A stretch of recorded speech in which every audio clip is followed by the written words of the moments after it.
Labą diena, aš esu gydytoja nefrologė Eglė Baublienė ir šiandien man teko garbė pakalbėti apie adekvačią dializuojamų pacientų arterinės hipertenzijos kontrolę ir gydymo iššūkius.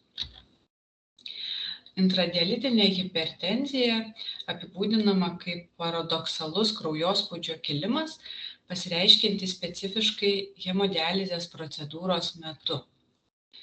Hipertenzija diagnozuojama, kuomet fiksuojamas arterinis kraujospūdis prieš dializę daugiau kaip 140 ir 90 mm gyvsidabrio stulpelio arba arterinis kraujospūdis po dializės išlieka daugiau 130 ir 80 mm gyvsidabrio stulpelio. Kaip matysime vėliau, tikslinio hemodializuojamų pacientų kraujospūdžio rekomendacijos ne visai atitinka šį apibrėžimą. Intradialitinė hipertenzija tai sistolinio kraujospūdžio padidėjimas daugiau 10 mm gyvsidabrio stulpelio hemodializės metu arba iškart po dializės procedūros per paskutines 3-4 sesijas. Persistuojanti intradialitinė hipertenzija stebima 15–30% hemodializę gydomų pacientų ir yra siejama su 2–4 kartais didesne hospitalizacijos bei mirtingumo rizika. Dažniau pasitaiko vyresnio amžiaus pacientams su žemesniu albumino kiekiu serume, žemesniu KTV, mažesniu kūno masės indeksu bei dideliu vartojamų antihipertenzinių vaistų skaičiumi. Tikslinio arterinio kraujo spaudimo pacientams, kuriems taikomos hemodializės rekomendacijos yra šios, jog predializinis sistolinis kraujospūdis turėtų būti tarp 140 ir 165 mm gyvsidabrio stulpelio, diastolinis kraujospūdis tarp 60 ir 100 mm gyvsidabrio stulpelio, o postdializinis sistolinis kraujospūdis tarp 120 ir 140 mm gyvsidabrio stulpelio. Diastolinis siektinas daugiau lygu 70 mm gyvsidabrio stulpelio. Tačiau pabrėžiama, jog kiekvienu atveju, atsižvelgiant į paciento gretutines ligas, bendrą būklę, tikėtiną išgyvenamumą bei atsirandančius simptomus, tikslinis kraujospūdis turėtų būti nustatomas individualiai.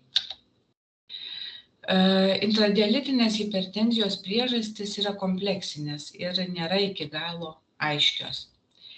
Jas sudaro perkrova tūrių, renino angiotenzino aldosterono sistemos aktyvacija, eritropoezę stimuliuojančių vaistų skirimas hemodializės procedūros metu, nesteroidiniai vaistai nuo uždegimo, taip pat dializuojamų antihipertenzinių vaistų pasišalinimas, endotelio disfunkcija, simpatinės nervų sistemos suaktyvėjimas, reliatyvus endotelino 1 sukeliamas azoto oksido kiekio padidėjimas, natrio perkrova hemodializės metu. Viena pagrindinių hemodializuojamų pacientų arterinės hipertenzijos priežasčių manoma, jog yra perkrova tūrių, kas kartu su padidėjusiu kardialiniu išstūmimu ir sisteminiu kraujagysliniu pasipriešinimu veda prie arterinio kraujo spaudimo kilimo. Tačiau vieno nedidelės imties atlikto klinikinio tyrimo metu intradialitinė hipertenzija buvo vienodai dažnai stebima mažą ir didelį skysčių perteklių bioimpedanso duomenimis turinčių pacientų tarpe. Tai rodo, jog skysčių perteklius nėra vienintelis intradialitinės hipertenzijos lemiantis faktorius. Taigi, ką daryti? Galime sumažinti sausą svorį iki euvolemijos, optimizuoti pirminės arterinės hipertenzijos gydymą, apsvarstyti beta blokatorių, turinčių papildomą alfa blokavimo aktyvumą, tokių kaip karvedilolis skirimą, spręsti dėl trumpo veikimo antihipertenzinių vaistų skirimo prieš hemodializės procedūrą, rinktis antihipertenzinius vaistus, kurie yra mažiau pašalinami hemodializės metu, apsvarstyti natrio dializate sumažinimą, vengti dializato su padidintu kalcio kiekiu, apsvarstyti dializato temperatūros didinimą bei apsvarstyti eritropoeziją stimuliuojančių vaistų skyrimo būdo pakeitimą į poodinį. Taigi, kiekvieną šį punktą aptarsime atskirai. Pirmiausia, sauso svorio mažinimas.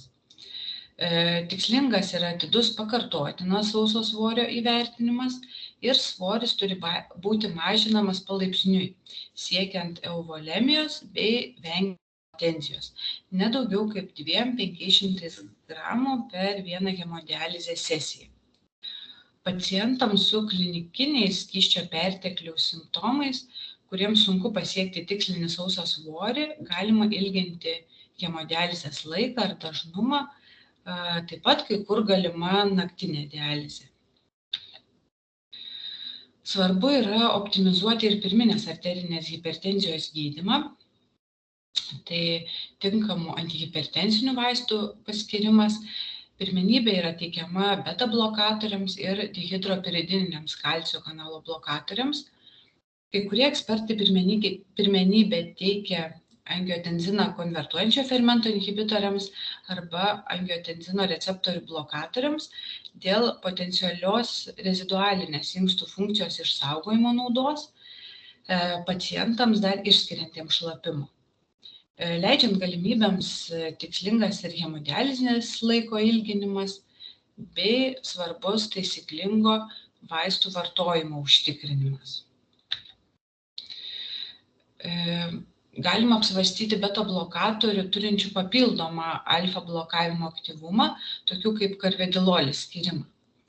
Atliktoje nedidelėje 12 savaičių pilotinėje studijoje, kurioje dalyvavo 25 pacientai su intradialitinė hipertenzija, buvo skirtas karvedilolis po 50 mg 2 kartus per dieną ir šitas jos skyrimas buvo siejamas su pagerėjusia arterinio kraujospūdžio korekcija tarp hemodializės procedūrų bei retesniais intradialitinės hipertenzijos epizodais.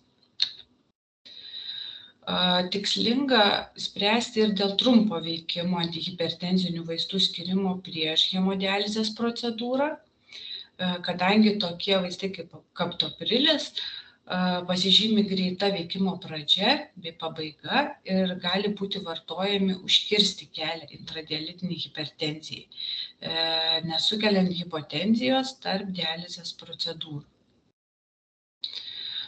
Taip pat turėtume rinktis antihipertenzinius vaistus, kurie yra mažiau pašalinami hemodializės metu. Taigi trumpai pereikime per grupes.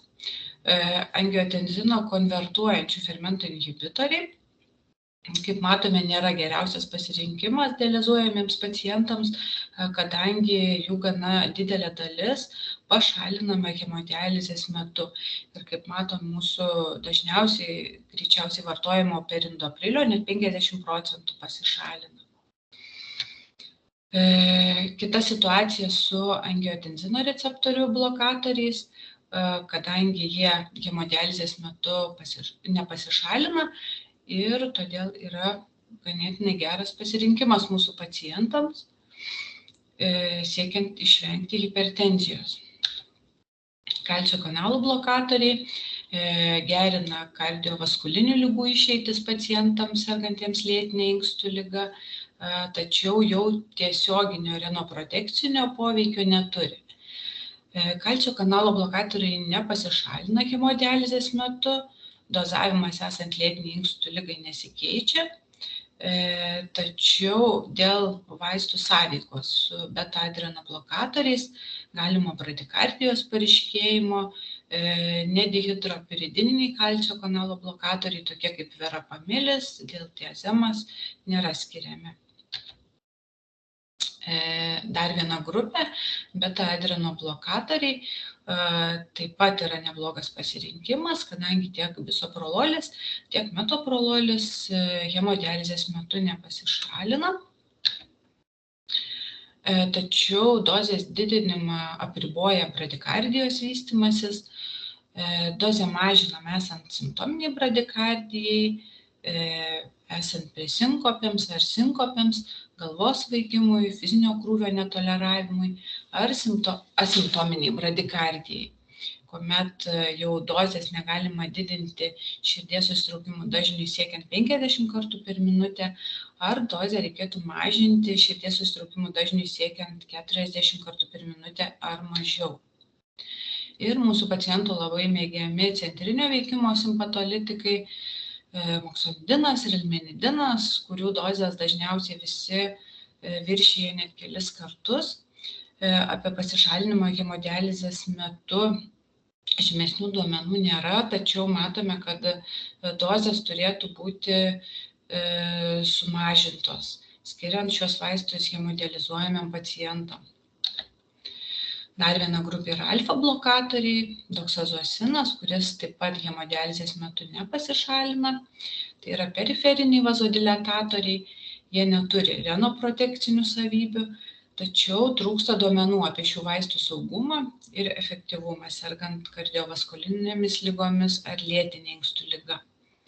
Yra rekomenduojama skirti papildomai, esant gydymui atspariai hipertenzijai.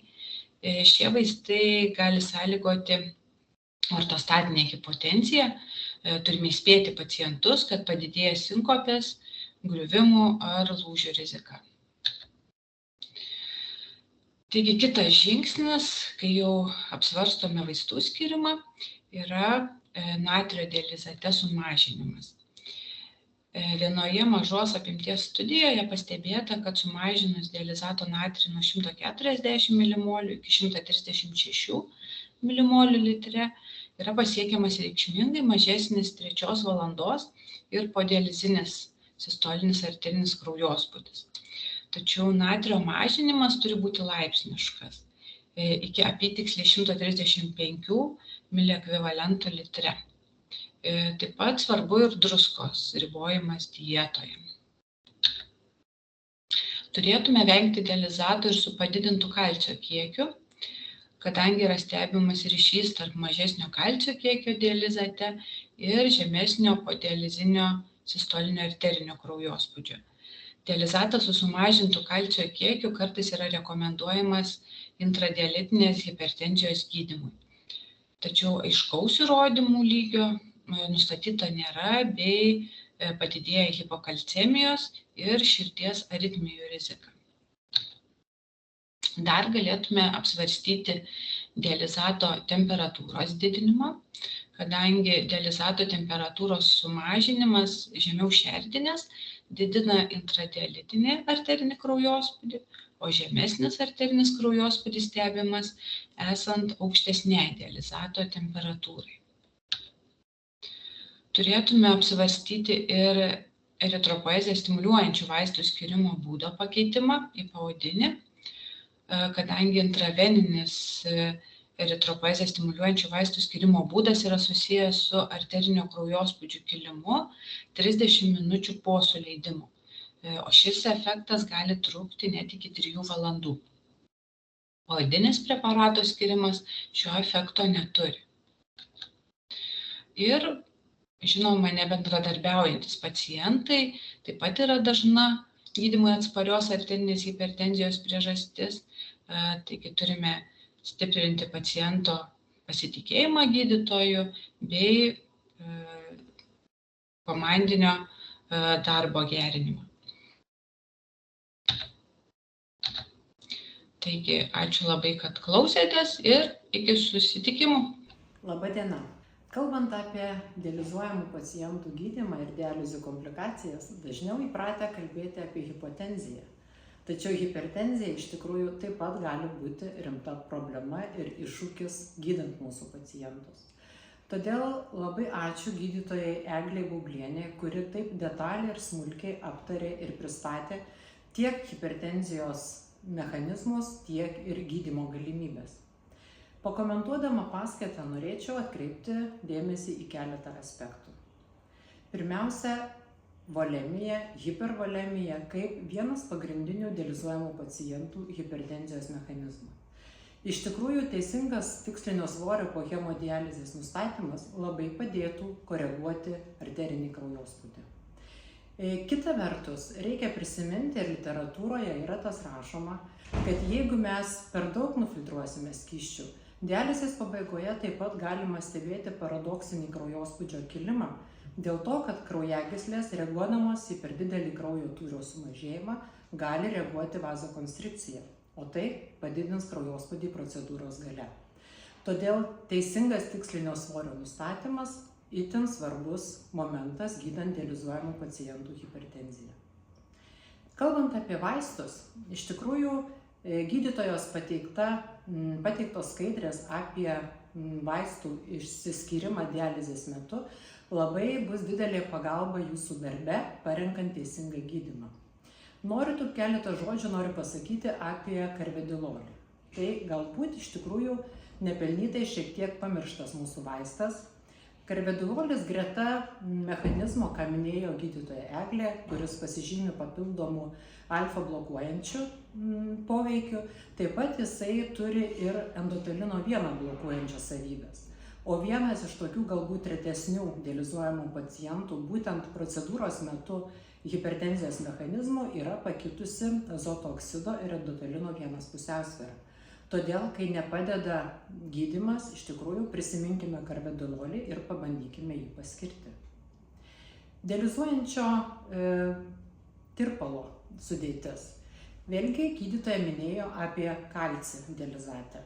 Jonizuojantis kalcis 1,25 mmol litre, tai yra mažiausias kalcis, kurį mes galime paskirti Lietuvoje. Iš tikrųjų, 1,25 mmol tai yra absoliučiai normalus kraujo jonizuoto kalcio kiekis. Todėl, jeigu neturime hipokalcemijos, nebijokime paskirti pacientui dializuojantį tirpalą būtent 1,25, o ne 1,5 mmol litre ir galbūt vėlgi tai padės mums sukoreguoti hipertenziją procedūros metu. Na ir turbūt, jeigu jau tikrai mes turime dializuojamą pacientą su itin rezistentiška gydymui hipertenzija ir ta hipertenzija jau pasireiškia ne tik dializės metu, bet ir namuose, nepamirškime ir turbūt tokių kraštutinių metodų, kurie galbūt mūsų darbe gali padėti, kaip vienas iš tokių galėtų būti simpatinė inkstų arterijų denervacija. Šios procedūros yra atliekamos tiek mūsų ligoninėje, Kauno klinikose, tiek Santaros klinikose. Ir jeigu niekas nepadeda, galime pabandyti siųsti pacientą kardiologo konsultacijai, galbūt padės ši procedūra. Ir dar vienas kraštutinis metodas, kada jau visiškai nežinome, ką daryti, nepamirškime, kad yra ir nefrektomijos galimybė. Tad, dėkodama už dėmesį, noriu palinkėti Jums, kad sėkmingai pavyktų gydyti dializuojamų pacientų hipertenziją.